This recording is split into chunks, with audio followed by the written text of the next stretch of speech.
Gods of Olympus, Episode 6, Hephaestus, God of the Forge. Picture a forge deep beneath the earth. Not a small blacksmith shop on a village street. Something vast. Something that fills an entire cavern with heat and orange light, and the constant rhythmic sound of metal being shaped by force and fire. Walls of dark stone. Rivers of molten rock glowing in the distance. The air thick and hot, and smelling of iron and ash. And in the center of all of it, at an enormous anvil, a figure works. He is not what you would expect a god to look like. He is broad and powerful in the shoulders and arms. Years of hammer work have made him that, but he walks with a limp, and his face carries the kind of weariness that comes not from exhaustion, but from a life that has not been easy. He doesn't speak much. He doesn't need to. His work speaks for him. On that anvil, beneath those hands, the most extraordinary objects in all of mythology have been made. Armor that cannot be pierced. Weapons that cannot miss.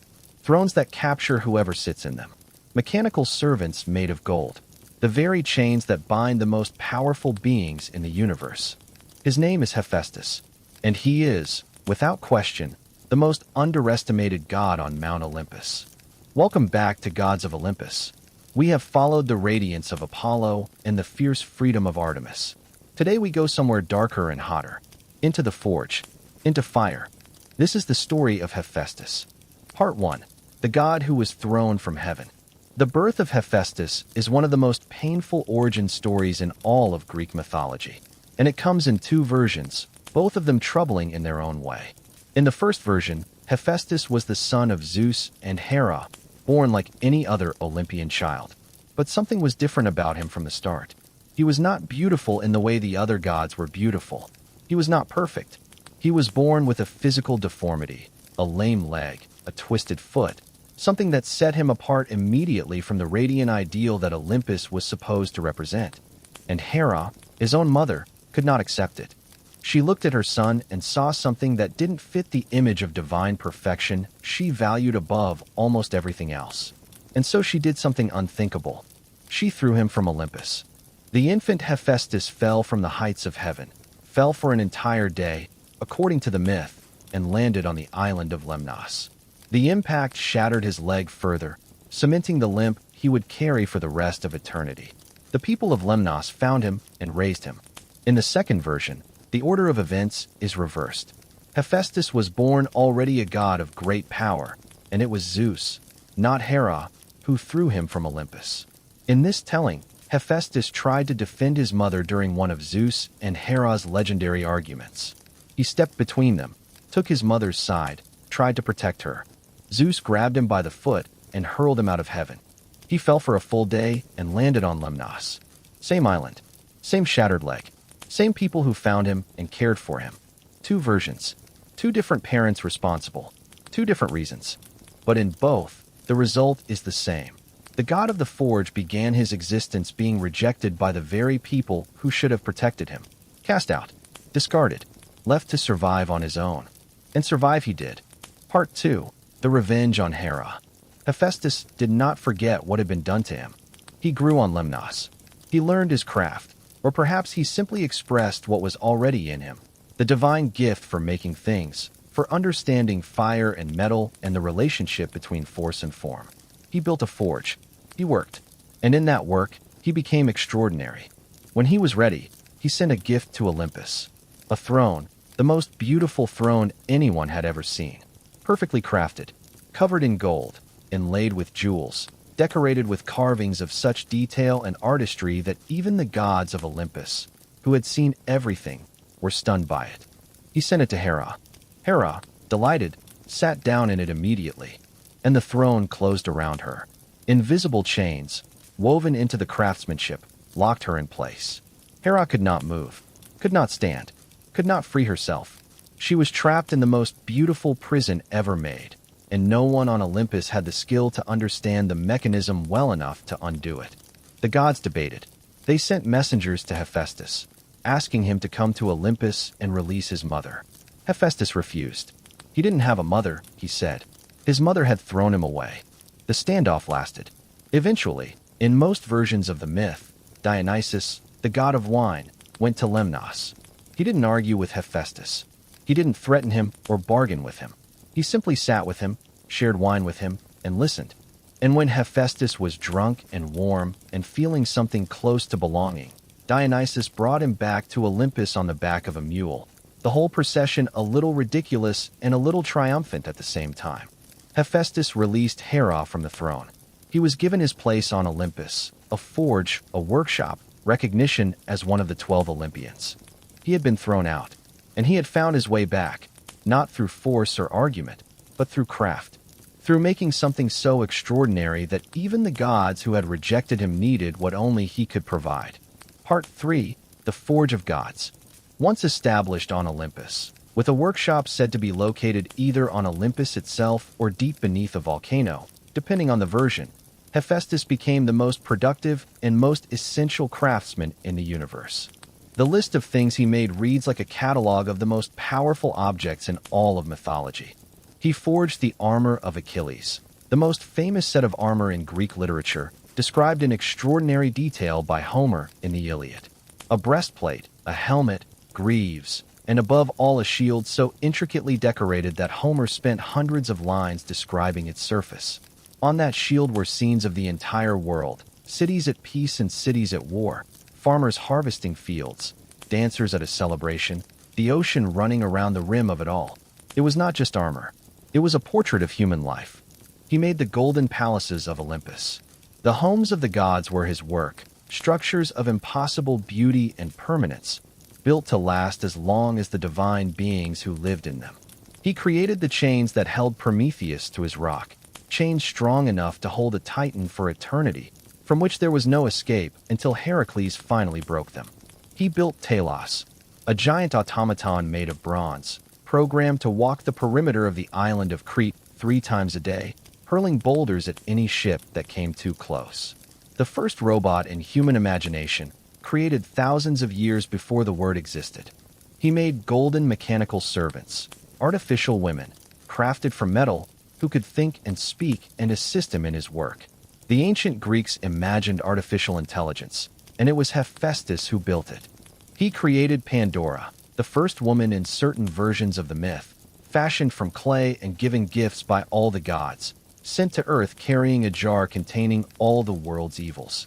A creation of extraordinary beauty with a terrible purpose, made at Zeus's command. He made the winged helmet and sandals of Hermes, the bow and arrows of Eros, the scepter of Zeus, the trident of Poseidon. In a very real sense, the power of the other gods ran through Hephaestus's hands. Their weapons, their symbols, their most essential divine tools. He made them all. Without Hephaestus, the other gods were simply beings of great power.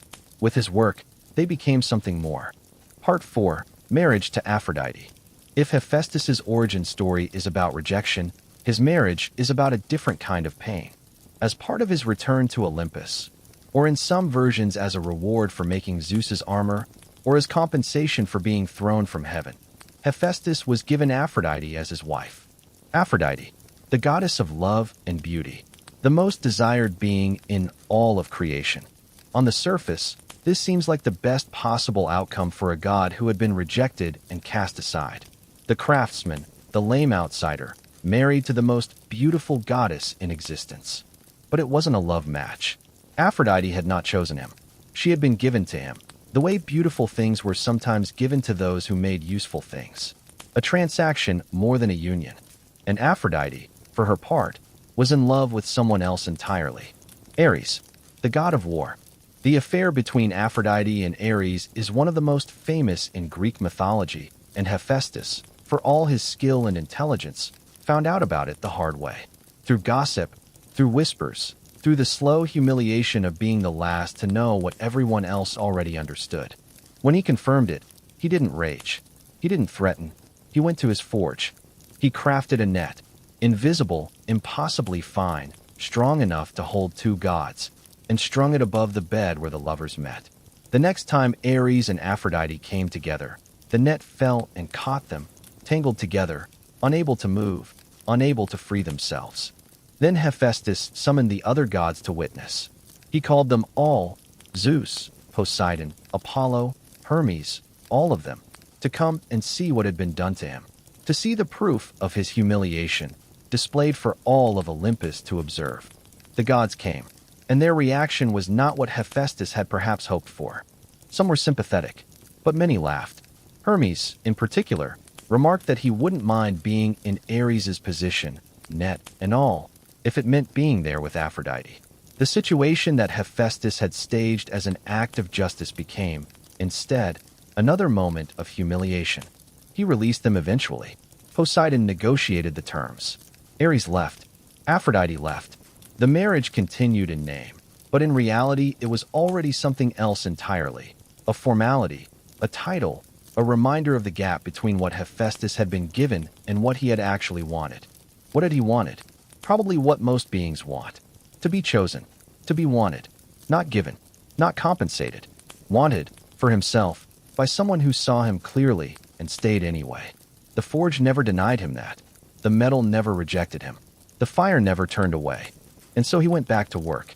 Part 5. The character beneath the craft. Look at all the stories involving Hephaestus, and something emerges that is rare in Greek mythology. Vulnerability. Most of the Olympian gods operate from positions of power. They have domains, weapons, abilities that place them above ordinary consequence. Even their failures tend to be failures of excess.